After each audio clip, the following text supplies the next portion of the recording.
is how do you find intrinsic value in a company?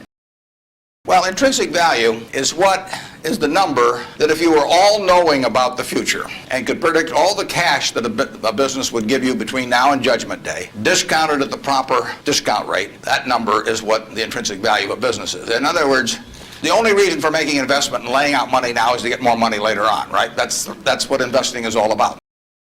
Now, when you look at a bond, assuming it's the United States government bond, it's very easy to tell how much you're going to get back. It says it right on the bond. It says when you get the interest payments, it says when you get the principal. So it's very easy to figure out the value of a bond. It can change tomorrow if interest rates change. But the cash flows are printed on the bond. The cash flows aren't printed on a stock certificate. That's the job of the analyst, is to print out, change that stock certificate, which represents an interest in the business, and change that into a bond and say, this is what I think it's going to pay out in the future.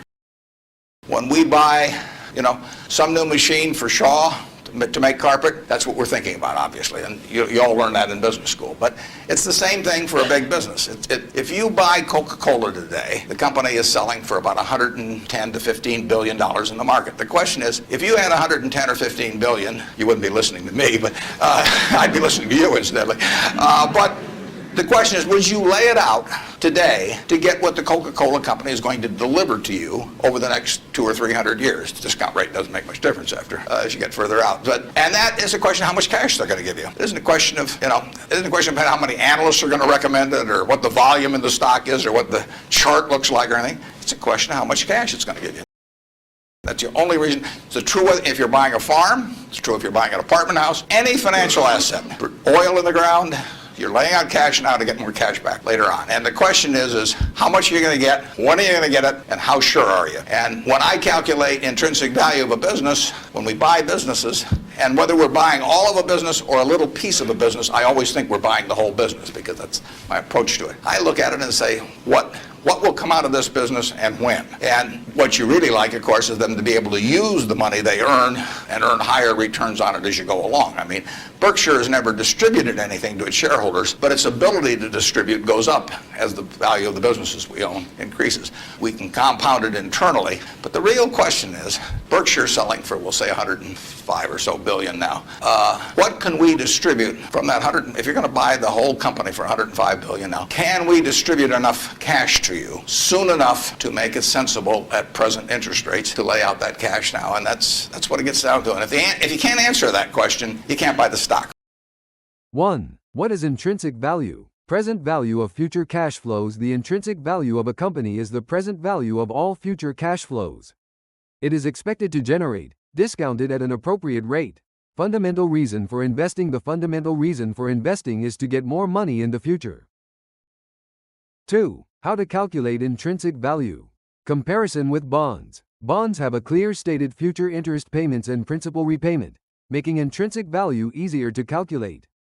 Stock analysis. Stocks do not have clearly stated future cash flows, so analysts need to forecast the company's future earnings and calculate future cash flows similar to bonds.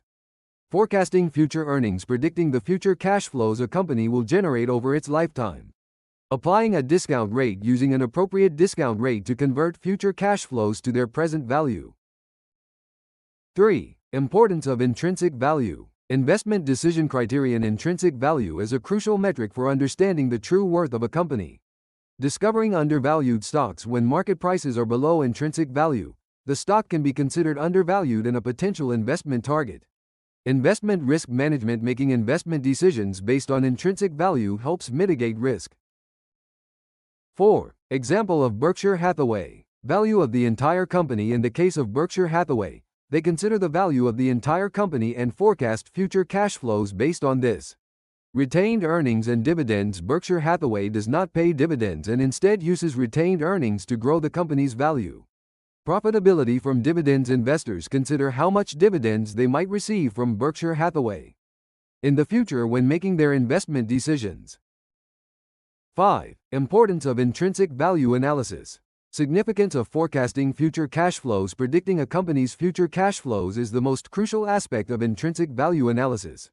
Avoiding market noise. It's important to avoid being influenced by analyst recommendations, stock price fluctuations, or chart patterns and focus on the true value of a company. Applying to all assets intrinsic value analysis can be applied to various assets such as real estate, stocks, bonds, and oil.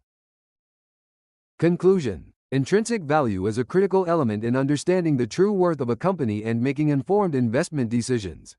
By forecasting future cash flows and applying an appropriate discount rate, we can calculate the intrinsic value of a company. Investors can use intrinsic value analysis to identify undervalued investment opportunities and manage risk.